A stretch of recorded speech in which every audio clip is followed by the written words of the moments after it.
Did you ever consider who it is that sets the bar too high or too low for you? Why are you so focused and fixated and obsessed and consumed with what other people expect from you that you don't realize what it is that you expect from yourself?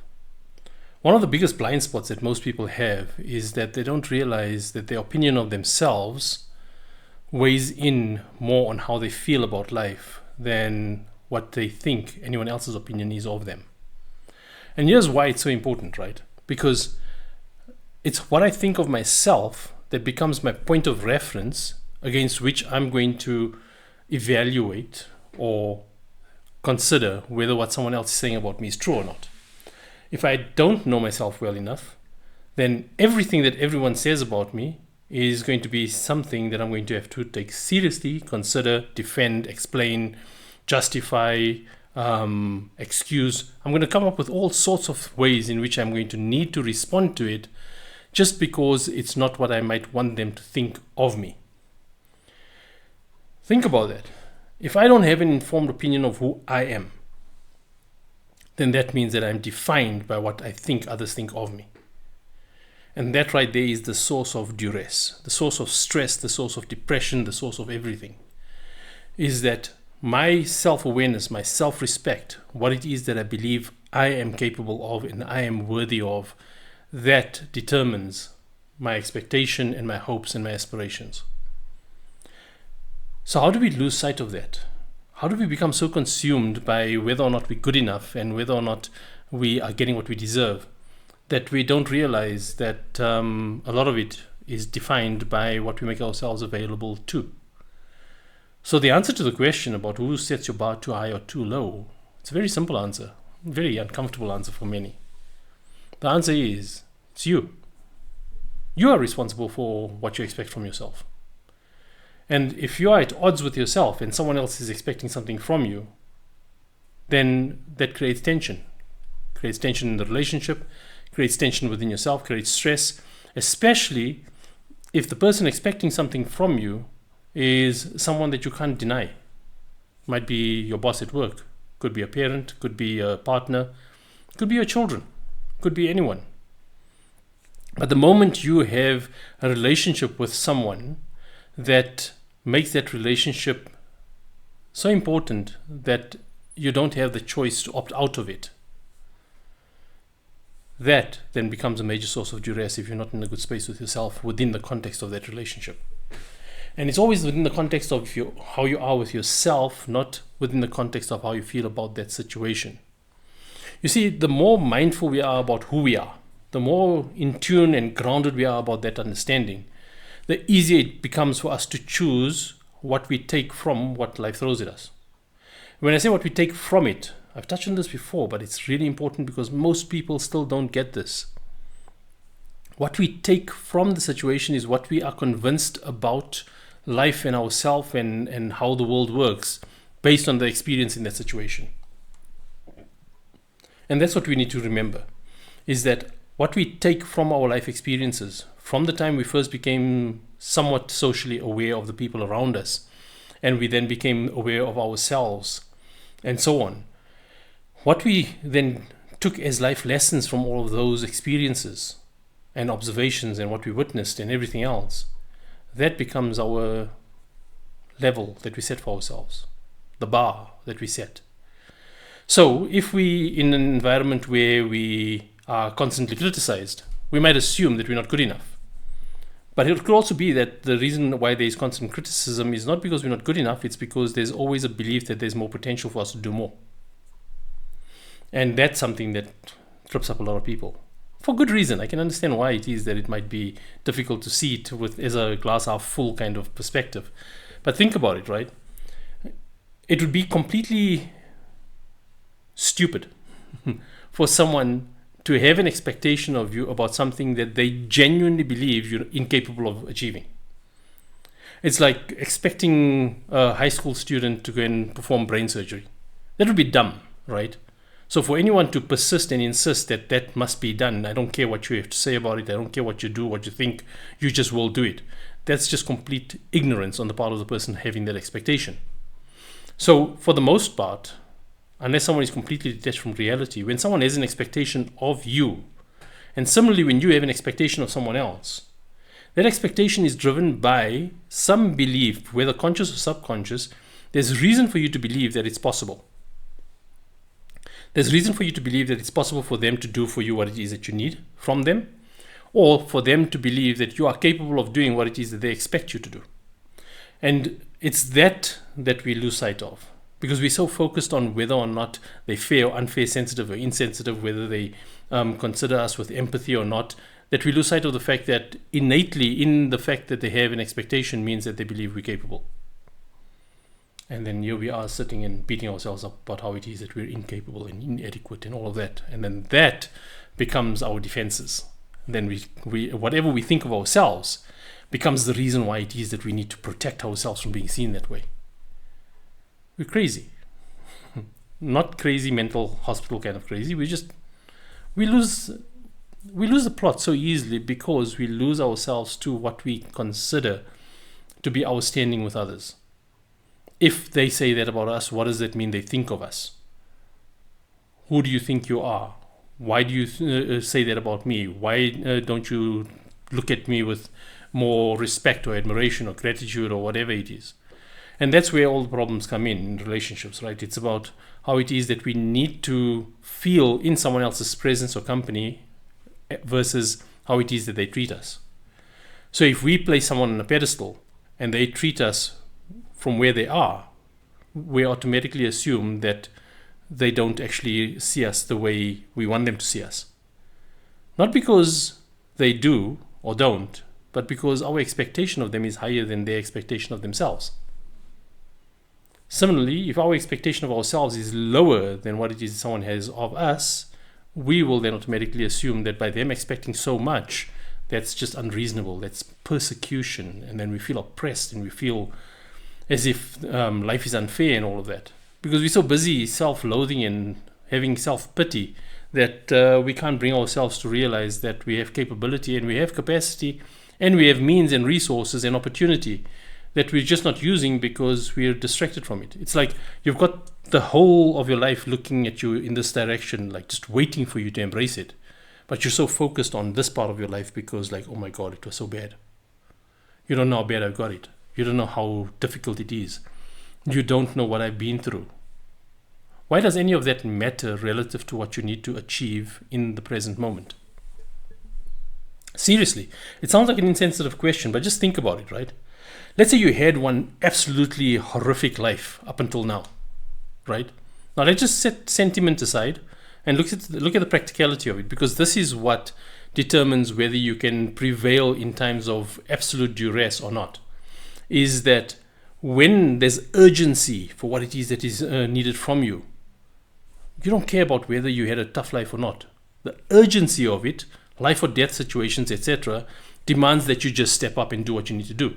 And suddenly, in that split second, all of that emotional duress and all of that self-loathing and regret and bitterness and injustice of the past and everything else, none of that matters.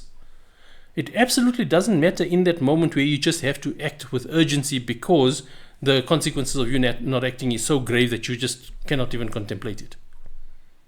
Now, here's the thing. If that is possible under urgency, why is it not possible any other time when there isn't that urgency?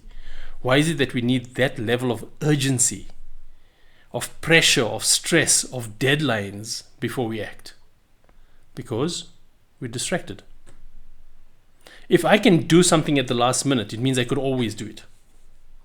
Now, don't confuse that with mulling over something, letting the dots connect in the back of your head and figuring out a problem and making sense of it and then acting on it.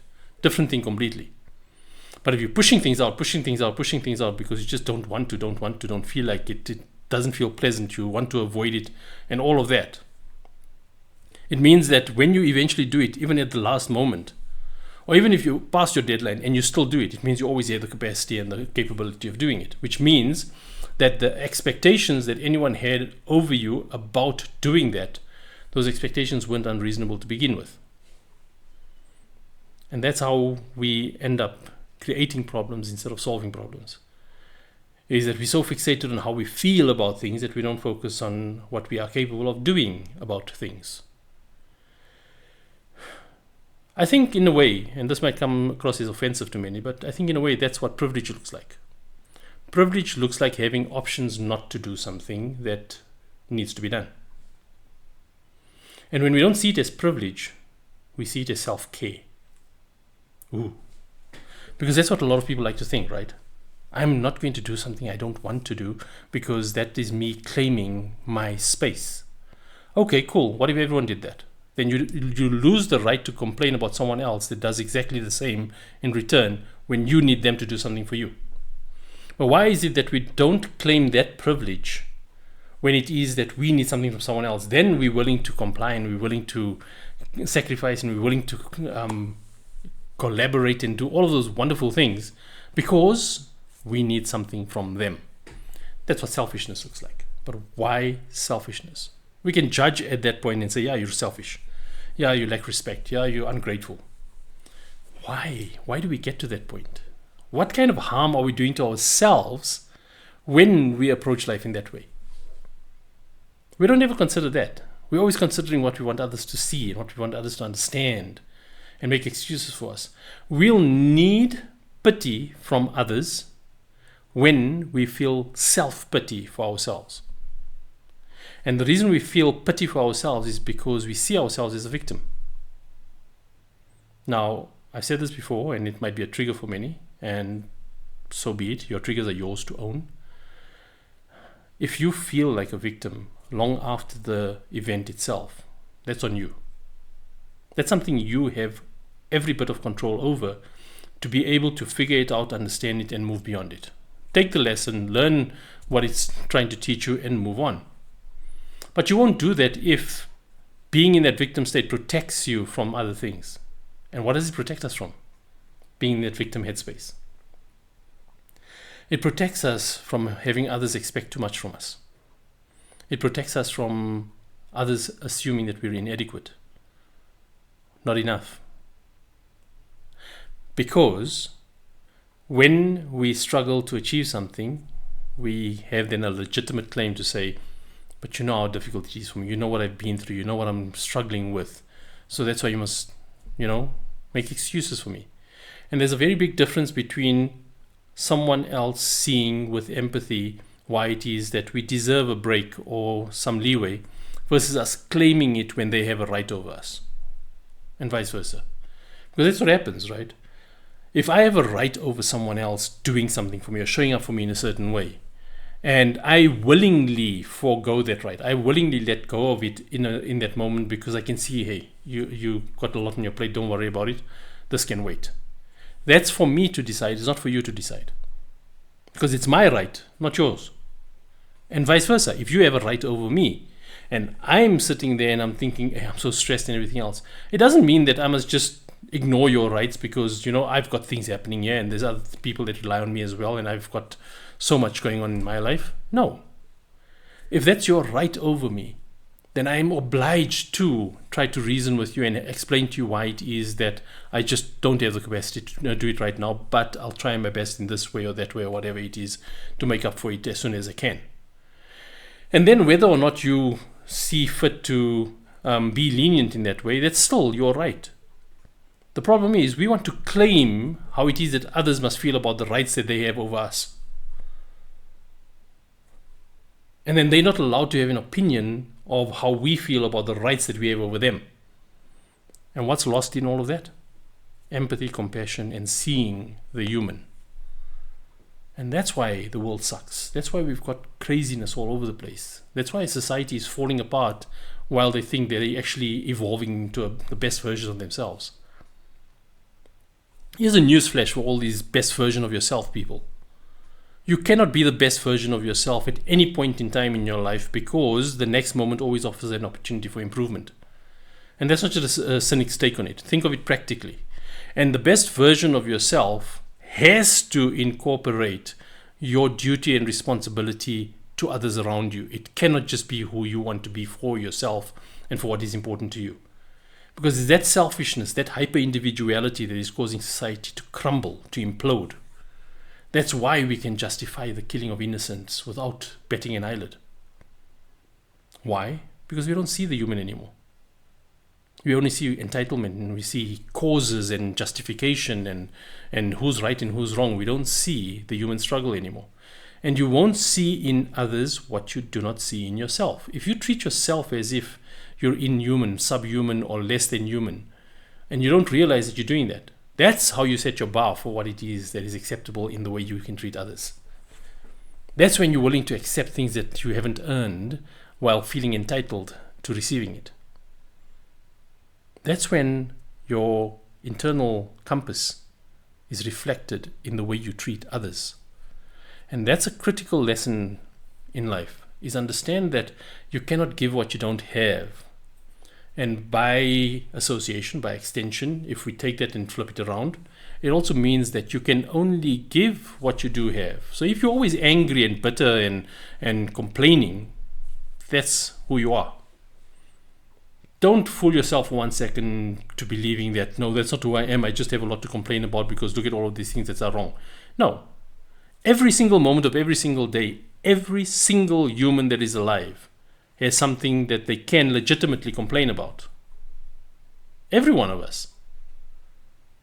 But if we don't have the mindfulness, the sense of self, the inspiration, the wisdom, the internal compass that we want to focus on opportunities to create value rather than focus on everything that we don't have or everything that is wrong, that's on us. We can't blame the world for that. We can't blame society for that. We can't blame circumstances or the experiences of our lives for what we choose to do in the present moment. And I'm not suggesting we're not human. We are human, so we are going to get distracted. But what is that point of gravity that you pull yourself back to? What is it that keeps pulling you back into that point of departure that then informs how it is that you feel about life? Do you return to a place of bitterness, or do you return to a place of composure and peace where you look again with clarity and understanding? That is on you. That's not on your parents. It's not on your children. It's not on your partner. It's not on anyone else. That's on you.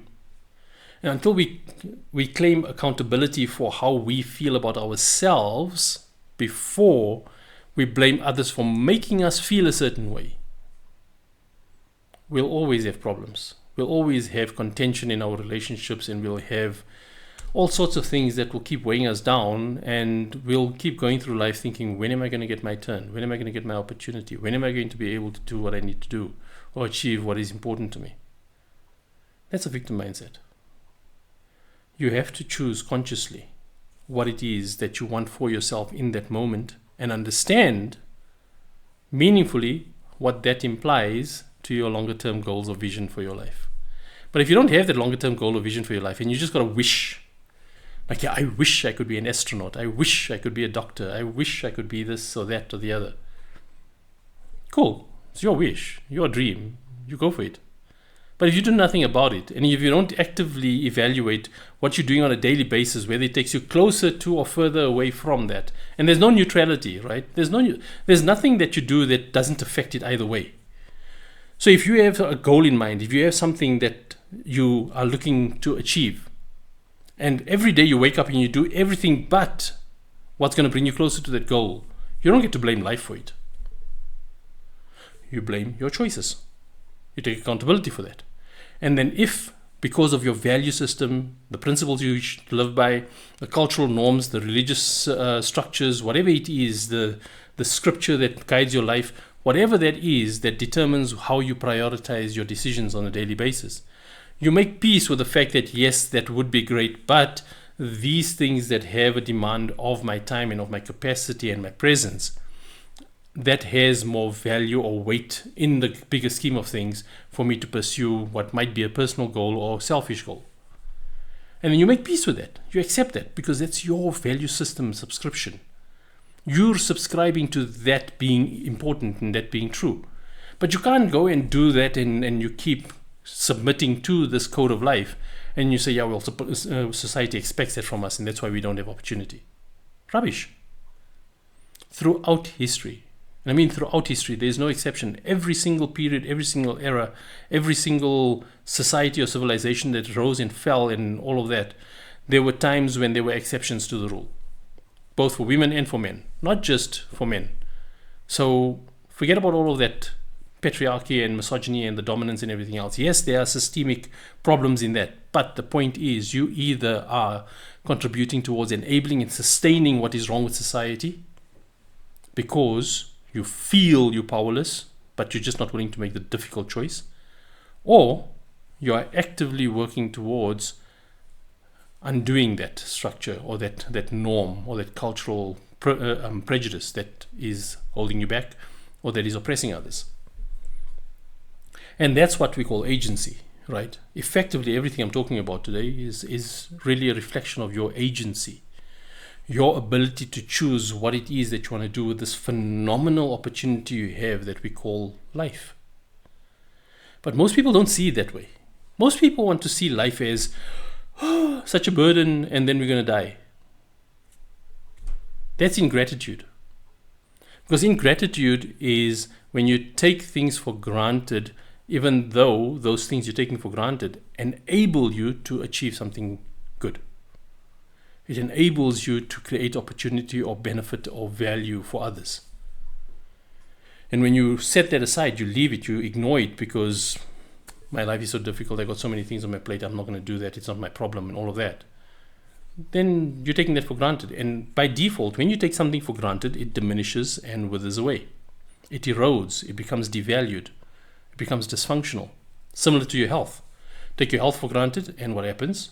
You eventually grow weaker, more feeble, more incapable, and then you have misplaced sense of confidence because the last time you tried to do something was in your youth, and now 20 years later you want to do it again, and you just do it without even thinking because you think, hey, I still got it. And then you fall flat on your face. And you think, oh my God, what happened? Oh no, it must be because I had such a tough life. No, it's because you neglected yourself. That's why. You lost sight of the fact that you weren't taking care of yourself. And the reason why you lose sight of the fact that you're not taking care of yourself is because you took yourself for granted. Uncomfortable truth. But there is no two ways about it. What you value is what you invest in. And if you value your fears more than you value your dreams and your hopes and your aspirations and the value that you want to create for others, if you honor your fear more than anything else, the fear of rejection, the fear of punishment, the fear of losing privilege, the fear of losing comforts and things like that, then you don't get to complain about the fact that I've got a tough life. No, your life is tough because you're not willing to make the tough decisions to change it. Sounds harsh, sounds brutal. But maybe sometimes that's what we need. We need to hear the harsh truth about what it is that we're doing to ourselves that's getting in our own way while we don't realize it. And that's the part where the empathy and the understanding and compassion and support comes in. Is that if someone genuinely doesn't realize how it is that they're getting in their own way, we try to reach out with empathy, with understanding, but with firmness, with deliberate effort to want to empower them, enable them, uplift them, make them aware, right? But we don't feel responsible for what they're going to do with it. The moment you feel responsible for what someone else is going to do with the advice you give them, then it's about you, it's not about them. And when that happens, you end up pushing and prodding and poking and insisting and provoking because you feel unappreciated.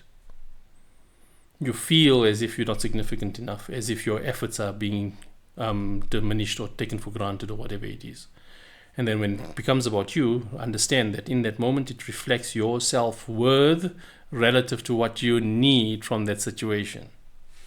So if you're trying to advise and support someone that you care about, and they're not complying, they're not cooperating, and that makes you feel insignificant to that person you care about, that's when you're going to start behaving badly. Because your need to be significant to that person who is significant to you is going to override your sensibility and your groundedness in understanding that they are dealing with something. That's why they're not connecting with what it is that I'm telling them is important. Now, that's where it gets complicated, because what they're dealing with is not necessarily going to be something that is easy to understand or identify, because it also assumes that they know what it is that's preventing them. But if it's a fear that's deeply ingrained because of an experience that they had at some distant point in the past, and they didn't realize how consumed they became by that experience and how that has shaped their reality, then if you don't understand that, you're going to be trying to solve the wrong problem. You're going to try to be more effective at communicating, while you don't realize that it's the expectation you're raising that triggers their fear that prevents them from wanting to cooperate. So if you don't know what to look for, if you don't become sensitized to understanding where they are at before you want to push them in a certain direction, you'll exhaust yourself pushing them in a direction they don't want to go in, and that will cause you to lose space and lose traction in your life. And then you grow bitter because how it is that you made sacrifices, and look, they don't even appreciate it. No one appreciates me. No one appreciates what I do for them. Yes, that stings, and it's unpleasant, and it really is something that can be hurtful and leave deeply embedded scars. But it's how we respond to that is important. Just because we have that experience doesn't mean it should define us. Doesn't mean it should become the basis on which we define our optimism about life. Those are moments that test our conviction and our resolve for what we claim to be important. If we claim certain values about life are important and things don't go our way, how we then continue to subscribe to and live by those values is a reflection of whether we really truly believe it's important, or was it only important if it enabled the kind of relationship that we wanted with someone. And that's why you find sometimes that people suddenly change completely if things don't work out for them. And other people change completely if things do work out for them. Not necessarily in positive ways. How many times don't you see someone that appears humble and grounded and sincere, and the moment success hits, you see them turn into this arrogant, self-absorbed, attention-seeking idiot that you look at them and you think, like, what happened to you? Your success went to your head. Success didn't go to their head. They weren't humble in the first place. They were insecure. And that's why humility is something that you experience from someone. It's not something that you can practice. Because my insecurity is what it is that will make me appear modest or humble or soft-spoken. The fact that you experience it as humility, that's because of what you're taking from it. Not what I'm offering you. The fact that I know I'm insecure about something, that's what's going to shape my internal conversation and how I feel about being present in that moment. And because that's going to prevent me from being bullish and being arrogant and being loud about it, you might think, oh, such a nice person. Assumptions. Perceptions. If we don't become more mindful of how this shapes how we feel about ourselves, how we think life works, what we expect from life, what we think about what expectations others have on us and things like that, we'll keep going through life believing that we're right, because here's the evidence, it confirms we're right, but we don't ever confirm whether or not the evidence could potentially be interpreted differently with good reason. So let's ask that question again. Who sets the bar for you? Whether it's too high or too low, who sets that bar? You do. What you think of yourself is what you're going to use as a guiding principle, as a benchmark for what you're going to make yourself available to. And if you find that you are only inspired to do things when you are going to be able to get feedback or appreciation from someone else, then you don't appreciate yourself. And you're not doing it because of the value you're creating. You're doing it because you want someone to see goodness in you. You want them to see merit. You want them to admire and respect and celebrate what a great person you are. And to others, that appears as generous. Such a generous spirit, such a sincere, hardworking, devoted individual, so supportive, so selfless. Meanwhile, what's the motive? Self-aggrandizement, inclusion, acceptance, validation. We need to stop assuming to know what is the motives or the intentions behind someone's behavior, because that's the distraction and that's a projection of our insecurities and our delusions, or delulu, as they like to say these days. And we need to focus more on what is the merit of what they're doing. And then we respond to the merit of what they're doing. Support it, encourage it, collaborate, uplift, or push back, challenge, because, hey, what you're doing is actually problematic. You might have good intention. I'm not saying you're malicious by nature, but understand that what you're doing is problematic. Very big difference.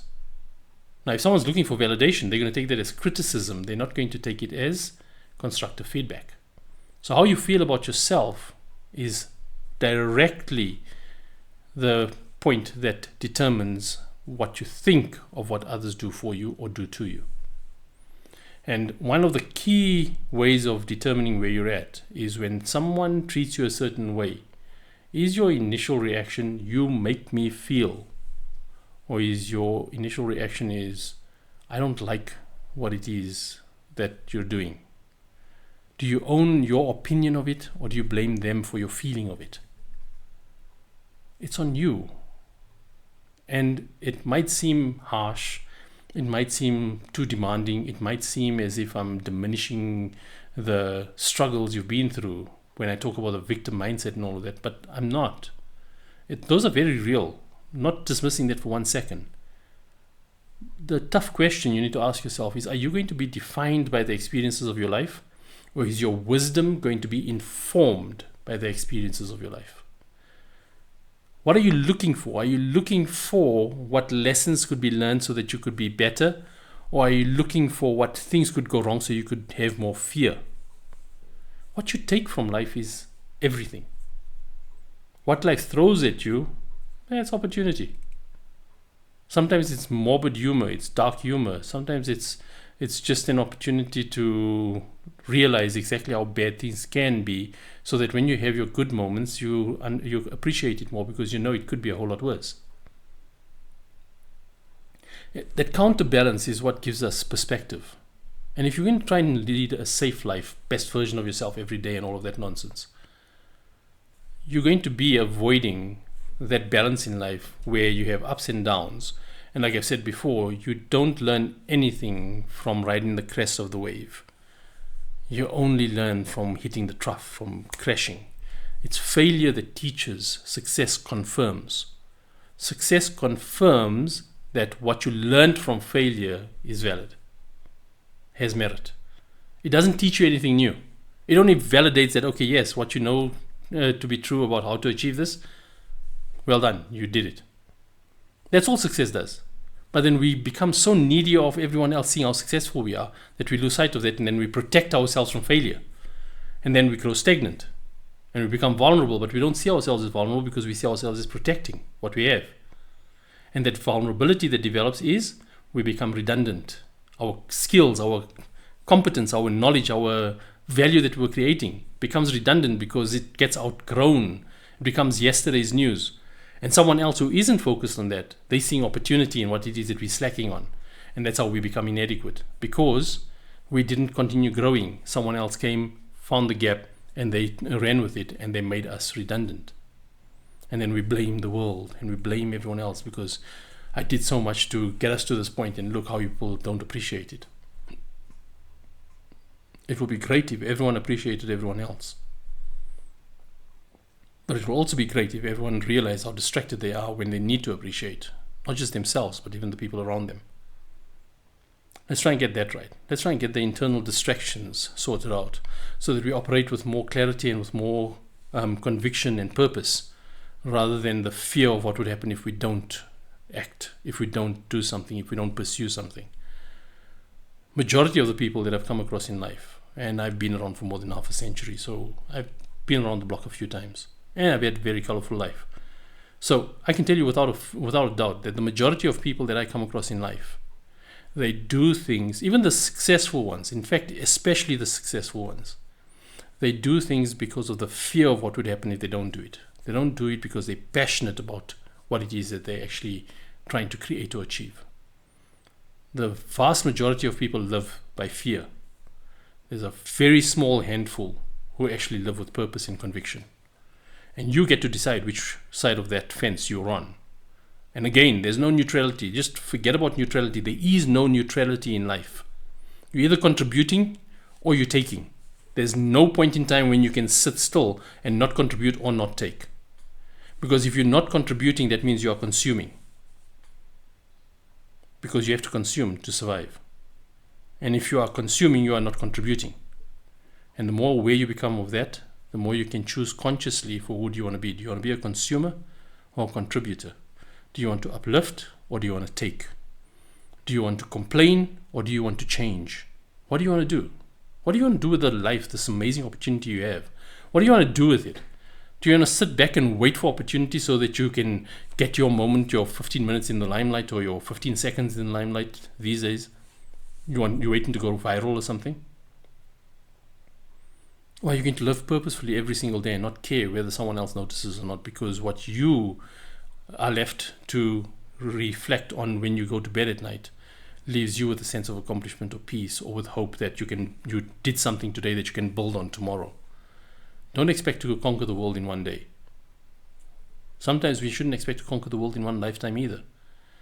But shooting for goals that are larger than our own life, that is what inspires us. Because we know then we're leaving a legacy that others can build on, rather than just leaving a legacy that gives us reason to be celebrated.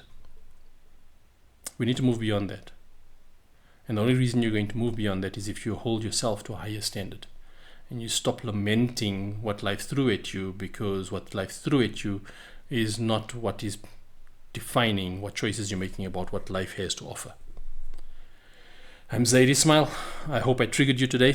Seriously though, your triggers are yours to own, and I hope this was cause for reflection and just take a fresh perspective of life. You'll be surprised at how liberating and uplifting that can be. Your health and everything else will thank you for it. Take care.